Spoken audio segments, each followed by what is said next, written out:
Estamos en conexión con la ciudad y capital de Uruguay, Montevideo. Allí está Lara Campiglia, de oficio y profesión artista plástica y comprometida desde hace muchos años con la problemática animalista, una aliada en Uruguay que tenemos quienes estamos en esta cruzada también desde hace muchos años en todos los rincones del planeta, en todas las geografías del planeta. Hay gente pensando en la última revolución a nivel global, que es la revolución por la ética y la consideración por los animales, tanto así como la cruzada ambiental y ecológica que tiene algunos años. Por lo menos estamos hablando de modo masivo, ¿no? De modo más masivo, porque lamentablemente no es masivo para todos, pero hay personas en todos los rincones del planeta, en todas las geografías, poniéndose a pensar qué hemos hecho con los otros animales. Recordemos que nosotros también lo somos. Animal viene de ánima y ánima viene de alma. Me gusta esa definición de que un animal es un cuerpo animado por un alma, y eso somos nosotros también. Y realmente con nuestra visión especista y antropocéntrica, lo que hacemos es explotarlos de todo punto de vista, torturarlos y matarlos finalmente. Aquí Ignacio Aguirre te da la bienvenida a El Péndulo. ¿Cómo estás? Buenas tardes. Ignacio, ¿cómo estás? Bueno, muchísimas gracias primero por la invitación, y sí, todo lo que dijiste comparto 100%. Parece que fuéramos una especie creada para devastar en vez de para actuar en armonía con la naturaleza y con el resto de los seres vivos, así que es un poco difícil a veces como aceptarnos, ¿no? Como parte de toda esta armonía que es la naturaleza y el resto de los animales. Así que comparto tu visión 100%. Sí, gracias. Gracias por subirte a este espacio. Y bueno, es el tema de las granjas de sangre o sangría de huellas, de yeguas, digo. De yeguas. A la huella, decía un viejo clásico del folclore argentino. Bueno, en este caso es a la yegua, porque son víctimas, sobre todo quienes están premiadas, digamos, como se dice, embarazadas, lo diríamos, embarazadas. Lo decíamos en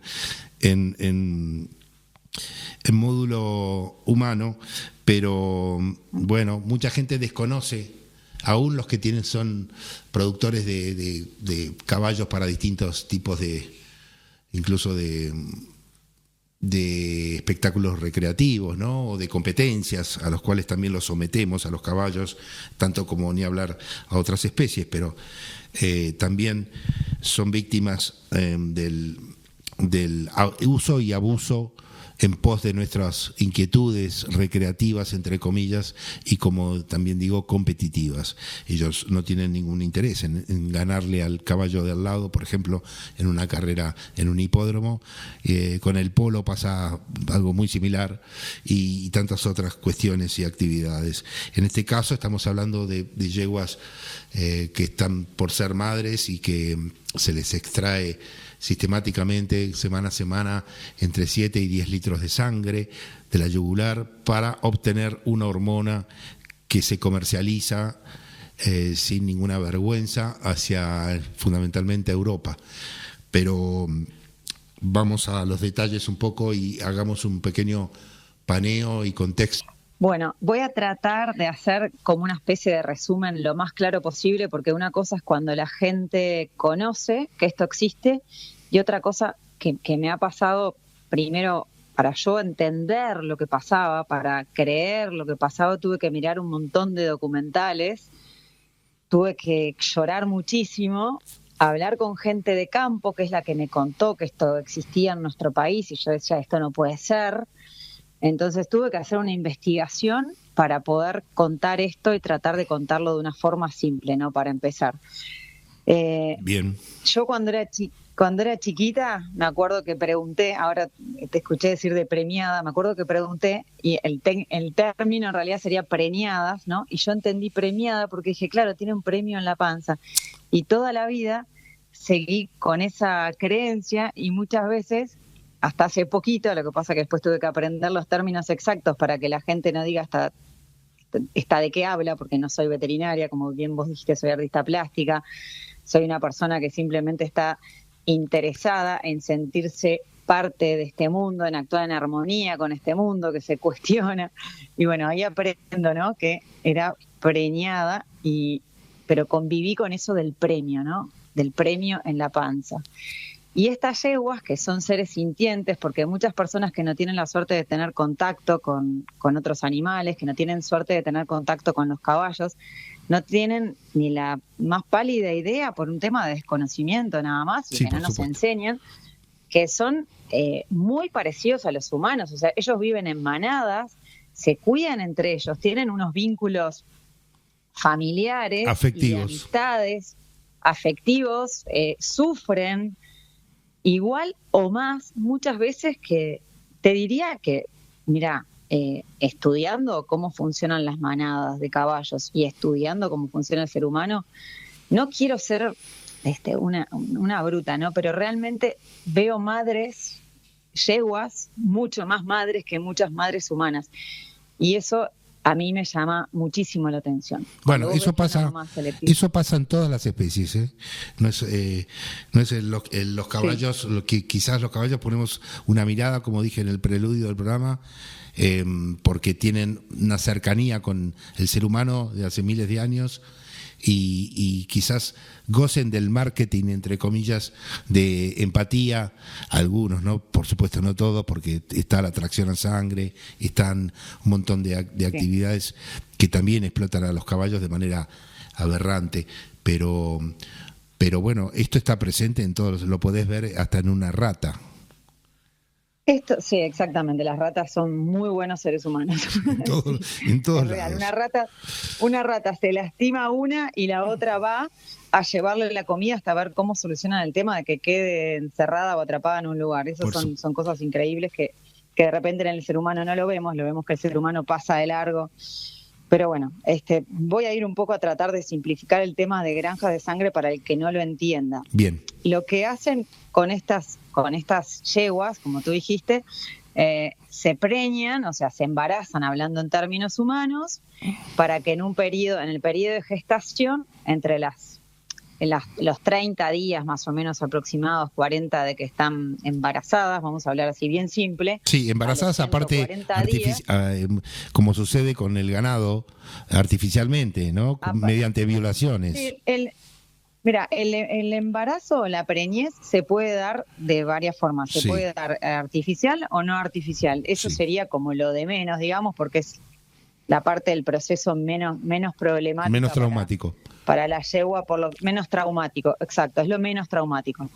El tema es que en este periodo de gestación, en la cual, por eso estábamos hablando del estado de conciencia que tienen estos animales, que saben que están preñadas, o sea, saben que están gestando una cría en su panza, y son madres, o sea, ellas tienen esa conciencia igual que otras especies que protegen a sus crías. Por supuesto. En este periodo de gestación, entre los 30 días y 140 días de gestación, promedio, ¿no? Porque siempre es más o menos, y según también la institución, o como bien vos dijiste, vos nombraste a Sintex, nombraste a una de las, que hay más de una, pero no importa el nombre de quiénes son, sino cuál es el proceso.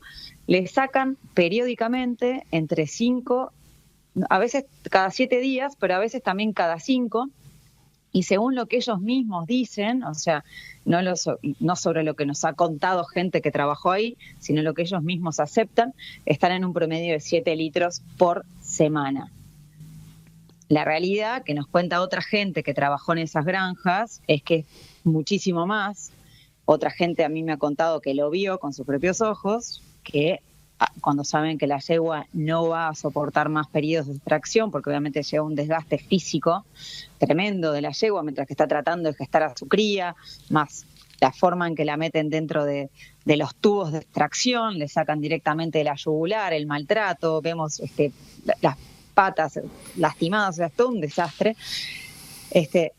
A veces le sacan, hay casos que le han sacado absolutamente hasta la última gota de sangre y el animal queda ahí, bueno, muriéndose, ¿no? O sea, no solamente es lo que pasa y lo que nos cuentan en los documentales. Hay un documental, por ejemplo, que se llama Cinco Corazones, que es muy claro de ver y doloroso. Yo le aconsejo a las personas, o sea, lamentablemente lo tenemos que ver. Tenemos que ver lo que pasa para decir como población, y en este caso somos 2 países hermanos, que tenemos que decir no a la tortura a las yeguas preñadas, no a la tortura animal en general, ¿no? Pero sí, no a la tortura a yeguas preñadas. Luego de este periodo de extracción en que las extracciones son brutales, periódicas, absolutamente abusivas, periódicas y abusivas, se le hace abortar a la yegua por 2 razones muy fáciles de comprender. Sería absolutamente imposible mantener un embarazo con el estado de caquexia y con la poca nutrición que tuvo ese potrillo durante las primeras meses de gestación. Es absolutamente imposible que ese potrillo nazca y en buenas condiciones. Entonces la hacen abortar de una manera brutal, sin absolutamente ninguna anestesia, que eso también es aceptado por la misma gente de acá, por los laboratorios. Ellos dicen que no sufren, ¿eh? Esto es lo increíble. Ellos dicen que el animal no sufre, o sea, no sé dónde estudiaron, pero dicen que el animal no sufre, es brutal. Y además uno ve los videos y es tan contradictorio lo que te dice esta gente, que parece que las tuvieran en, más o menos, que le ponen colchones de espuma para que duerman, ¿no?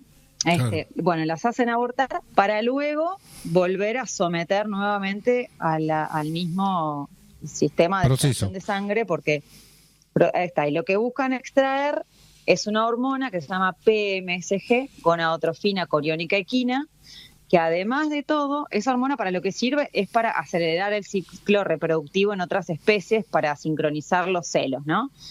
Que también esa hormona a lo que ayuda es a la sobreexplotación de las especies, que es otro tema que vendría a ser el segundo tema, ¿no? Sí. Que ahora no es el que estamos hablando hoy. Sí, los animales de consumo. Es otro disparate. Exacto. Pero el tema, o sea, es un tema muy profundo, ¿no? O sea, porque yo primero lo que pienso, o sea, lo que me cuestiono como persona, como ser humano, como uruguaya, como vecina de los argentinos, como ciudadana del mundo, así es. ¿Estamos dispuestos a aceptar que torturen yeguas preñadas en nuestros países? ¿Estamos dispuestos a aceptar que esto, porque sea algo que tiene un vacío legal, se haga? O sea, no tenemos que cambiar las leyes, no tendremos que cumplir las pocas leyes que hay, porque encima de todo hay unas regulaciones que son tétricas, que vendrían a ser como las que eran en Islandia, que tú bien dijiste que en Islandia se están terminando porque aceptaron que están incumpliendo todos los acuerdos internacionales de salud animal. O sea, ellos sí aceptaron después de años, por supuesto, y están empezando a cerrar y a terminar con esa situación de maltrato, que sí, le sacaban un par de litros menos de sangre, pero igual se pueden ver las filmaciones. O sea, de cualquier forma es brutal el trato, por más que ellos no es que sean que sean mejores personas, por eso les sacaban 2 litros de sangre menos o lo que sea, es simplemente que son más inteligentes, porque hacen que el animal, o sea, que dure más, digamos, que dure más. Claro, la vida... Términos, ¿no? Vamos a hablar en términos bien simples. La vida útil, la vida útil, digamos, entre comillas, de estas yeguas pasa también en la industria láctea, con las vacas lecheras, que más allá de que cuando nace ellos sí son violadas sistemáticamente de manera con inseminación artificial, más allá de que los terneros machos van a parar a las góndolas como carne de ternera a los 2 o 3 meses, lo que se acorta es la vida natural de una vaca, que puede llegar a tener 20, 25 años y vive tranquila en el campo, a las vacas lecheras que no viven más de 5 años por el uso intensivo y el sobreabuso, ya ni siquiera abuso, sobreabuso de su dignidad y de su biología. Sí, no, bueno, o sea, a todo lo que sometemos a los animales, yo creo que es algo que la gente no tiene ni idea, porque la gente se piensa que la comida o que la carne o el churrasquito o la milanesita o el jamoncito sale de la heladera del supermercado. Sí, y o prefiere no preguntar demasiado y seguir con nuestra vida, pero digamos, poco transparente. Claro, no, igual te digo, para resumir un poco lo que venía diciendo del tema de las granjas de sangre, entiendo que lo peor que conozco y que me han mostrado, que me han contado, que he visto videos, que he hablado con gente que trabajó ahí o que se metió ahí adentro y que casi se mata con un encargado de una de las granjas porque no podía creer lo que estaba pasando. O sea, la gente te cuenta, la gente de campo, porque por más que parezcan brutos, porque viste que pila de no, este es un bruto de campo. Ese bruto de campo quiere a los animales y de repente no será tan tiernito como podemos llegar a ser, viste, una persona de la ciudad que de repente no se te ocurre ni jinetear un animal, ni se te ocurre, pero dentro de lo que nosotros podemos llamar brutos, o sea, ¿dónde están los parámetros de brutez? ¿Entendés? O sea, esta gente aborrece este tipo de prácticas, ama a los caballos y no está de acuerdo con que existan las granjas de sangre. Claro. O sea, porque después de que termina el periodo de extracción y que bla, bla, bla, y que las yeguas saben que no le va a servir más para nada, van a parar un matadero. Por supuesto. Porque tanto en Uruguay como en Argentina, que es lo que estábamos conversando un poquito el otro día, o sea, los caballos, si bien nosotros no comemos, o sea, no está permitido dentro de nuestros países comer carne de caballo, pero somos unos perfectos asesinos, porque el sistema de los mataderos en Uruguay es terrible. Argentina es el primer exportador mundial de carne de caballo. Sí, eso me comentabas vos el otro día, que yo no sabía que era Argentina. Sí. Incluso, claro, yo cuando me enteré, yo me enteré hace 2 años que Uruguay tenía matadero de caballo, ni siquiera eso sabía. Claro. Después te enterás que existe todos los mataderos clandestinos, ¿no? Además. Sí, tenemos todavía 5 minutos para conversar y me gustaría que nos comentes en Uruguay cómo se da esta interacción entre animalistas, entre las cuales estás vos, y las normas jurídicas que rigen de alguna manera. Aquí tenemos una ley 14.346 que es del siglo XIX, que estamos abogando porque se tipifiquen nuevos delitos y agravamiento de penas, porque acá nadie va preso de manera efectiva por tener alguna actitud o conducta absolutamente aberrante contra animales, sobre todo los animales de compañía, ¿no? Porque nadie se preocupa mucho por los 500 millones de animales por día que van a parar a los mataderos del planeta para consumo.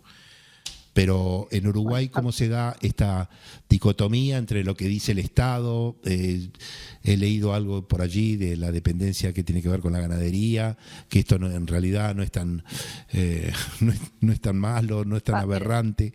Dale, contanos un poquito. Bueno, voy a tratar de acotar por el corto tiempo. Pasa exactamente lo mismo que en Argentina. No se cumplen las pocas leyes que hay, porque las pocas leyes o acuerdos internacionales.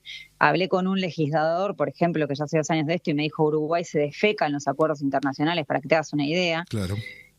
Con el tema de la caza, que también escuché el programa que hiciste el miércoles pasado, pasa exactamente lo mismo. Hay algo de leyes, pero no se cumplen. O sea, es Exacto. Todo de la misma forma. Somos muy, muy hermanos, muy hermanos. Y nosotros... En eso y en otras cosas. Exacto, pero bueno, yendo a un proyecto de ley que se puso en Parlamento hace 2 años, el diputado César Vega tiene un montón de otros proyectos de ley. Yo no lo conocía y me llaman a mí con otras personas, que yo no tengo ninguna ONG, soy una persona sola, o sea, no es que tenga una ONG, ni que esté atrás de una ONG, ni animalista política, independiente. No me interesa. Soy humanista, animalista, ser humano, como me quieras llamar. Sí, pero independiente. Pero claro, independiente, y que yo lo que hago es ayudar o apoyar a las personas que entiendo que están persiguiendo las cosas que están bien. O sea, no Totalmente. Me importa si te llamás como te llamás, si tenés el color político que te llames. Bueno, este señor César Vega nos llamó a unas cuantas personas que sabía que estábamos atrás de estos temas y nos mostró el proyecto de ley que iba a presentar, le hicimos un par de acotaciones a lo que sabíamos, intercambiamos información, y hace 2 años que este proyecto de ley está paseando dentro del Parlamento.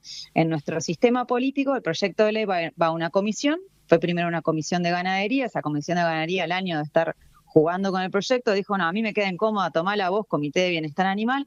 El Comité de Bienestar Animal está paseando con eso. Recibieron a un montón de ONG, recibieron a los señores de los laboratorios. Entre una de las personas que fui a hablar yo, presenté un montón de información, de cartas. Bueno, el cuento corto es que eso sigue durmiendo en Parlamento, no se llegó a votar ni siquiera en Cámara de Diputados.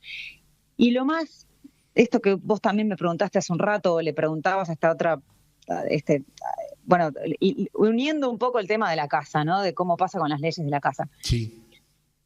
Pasa exactamente lo mismo que en Argentina.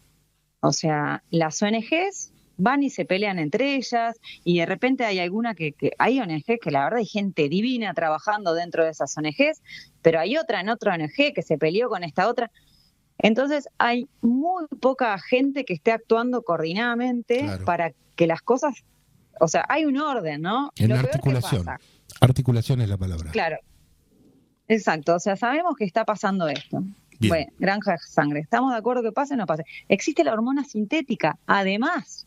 Sí, como posibilidad. O no estés de como posibilidad para esta gente que quiere agilizar los procesos de cría en ganado, en producciones intensivas. Me queda un minutito. Exacto. Y te pido que lo utilices para contar. Sos artista plástica, cómo a través de tu disciplina, de tu oficio, podés también generar un mensaje positivo, transformador, superador a través del arte. Lo que intento hacer es utilizar todas las herramientas que tengo. Utilizo mis manos, utilizo mi voz, ahora hice una muestra de arte que se llama Despertaste, que está en el Hotel Cira en Punta Ballena, y cada obra pictórica está relacionada, unida a un poema musicalizado. Uno es ¿no? Es Despertaste. Eso se puede encontrar en la página web, se puede ver en la página web. Ahora ya tengo un mareo con el Instagram. Hay un Instagram también de donde está la muestra. Estoy acá, sí, yo seguía hablando. Lo que pasa, te decía que lo que nos falta a los ciudadanos muchas veces es el acceso a la buena información, porque Totalmente. Hay mucha información falsa o mucha información que no se cuenta. Por ejemplo, me llegó un informe de un derrame de UPM que hace 8 días que la empresa UPM se lo estaba ocultando al Ministerio de Ambiente. Entonces agarré, mandé el informe, le digo: ¿esto es cierto? Sí, me dijeron, esto es cierto, lamentablemente es cierto, pero lo que pasa es que tenemos las leyes como hechas, porque a ellos les sirve más pagar una pequeña multa, que no es nada, y seguir destrozando nuestra biodiversidad. Por supuesto. Gracias, Lara Campiglia, desde Uruguay, artista plástica comprometida con los derechos de los animales. No será la única vez que pasarás por el péndulo. Te mando un fuerte abrazo. Aquí, Río de la Plata de por medio. Hasta siempre. Muchísimas gracias. Hasta siempre. Un abrazo grande. Gracias por la invitación. Adiós.